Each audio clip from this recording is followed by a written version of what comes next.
প্রিয় শিক্ষার্থী বন্ধুরা, তোমরা যারা এবছর বিশ্ববিদ্যালয়ে ভর্তি পরীক্ষায় পরীক্ষা দিবে বা প্রতিটা বিশ্ববিদ্যালয়ে, তারা অনেকেই খুব টেনশিত আছো যে আমি সাধারণ জ্ঞান কি পড়বো? অলরেডি ২ মাস চলে গেছে। আর ১ মাস তোমাদের জন্য আছে ৩০ দিন। এই ৩০ দিনে তুমি কি পড়বা? কোন বিষয়গুলো কতটুকু করবা? অনেকেই জানো না। সবাই খুব হতাশাগ্রস্ত আছো। তাদের জন্য আমি একটি বই সাজেস্ট করব।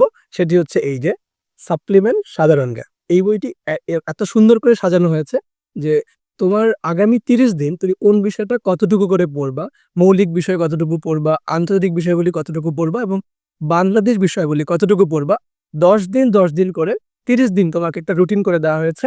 আশা করি তুমি যদি এই বইটি শেষ করতে পারো, তাহলে তোমার সাধারণ জ্ঞানের যতটুকু প্রস্তুতি হয়েছে আর যতটুকু দরকার পুরোপুরি কমপ্লিট হয়ে যাবে এবং সাধারণ জ্ঞান নিয়ে তোমার আর কোনো টেনশন করতে হবে না ইনশাআল্লাহ। আশা করি সবাই এই বইটি তোমার নিকটস্থ লাইব্রেরি বা বাজারে যেখান থেকে পাও কিনে নিবা। এটার মাধ্যমে তোমার সাধারণ জ্ঞানের প্রস্তুতি ঢাকা বিশ্ববিদ্যালয় থেকে শুরু করে প্রতিটা বিশ্ববিদ্যালয়ের জন্য প্রস্তুতি হয়ে যাবে ইনশাআল্লাহ। ধন্যবাদ সবাইকে।